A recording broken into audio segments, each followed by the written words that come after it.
বেআইনি প্রমোটিংকে ঘিরে উত্তপ্ত হলো বিধাননগর পুর নিগমের অন্তর্ভুক্ত রাজারহাটের বেড়াবেড়ি দক্ষিণপাড়া এলাকা। অসাধু কিছু লোক এলাকার পুকুর এবং মাঠ দখল করে প্রমোটিংয়ের চক্রান্ত করেছে বলে দীর্ঘদিনের অভিযোগ স্থানীয়দের। এ নিয়ে একাধিকবার প্রশাসনের কাছে অভিযোগ জানানো সত্ত্বেও কোনো সুরাহা মেলেনি। শনিবার কয়েকজন প্রমোটিংয়ের উদ্দেশ্যে মাঠ ও পুকুর ঘেরার চেষ্টা করলে এলাকার মানুষ প্রতিবাদ করেন। এ নিয়ে দুই পক্ষের মধ্যে দফায় দফায় বচসা বাধে, উত্তপ্ত হয় এলাকা। প্রতিবাদীদের মারধর করা হয় বলেও অভিযোগ।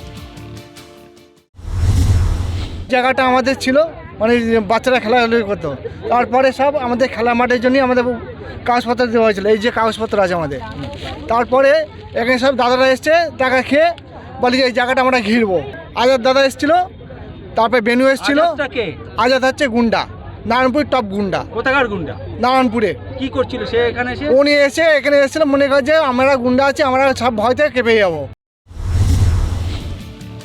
উত্তেজনার খবর পেয়ে ঘটনাস্থলে ছুটে যান রাজারহাট নিউ টাউনের তৃণমূল বিধায়ক তাপস চট্টোপাধ্যায়। এলাকার মানুষের সঙ্গে কথা বলে পরিস্থিতি নিয়ন্ত্রণে আনেন তিনি। এখানে একটা বেতন থেকে বসতি থাকে, তারা আমার সাথে আগেই কথা বলেছেন বিষয়। এখানকার যারা নিয়েছেন তারা কথা বলেছেন, তাদের জায়গা তারা ঘিরতে এসেছেন, তারা মাল ফেলেছে, কেউ মাল নিয়ে গেছেন, ভুল বোঝাবুঝি হয়েছে, সবাই মিলে আমরা অ্যাডজাস্ট করেছি। সোমবার বসবো, পাবলিকের যা ব্যাপার আছে বিষয়টাকে রাখবো।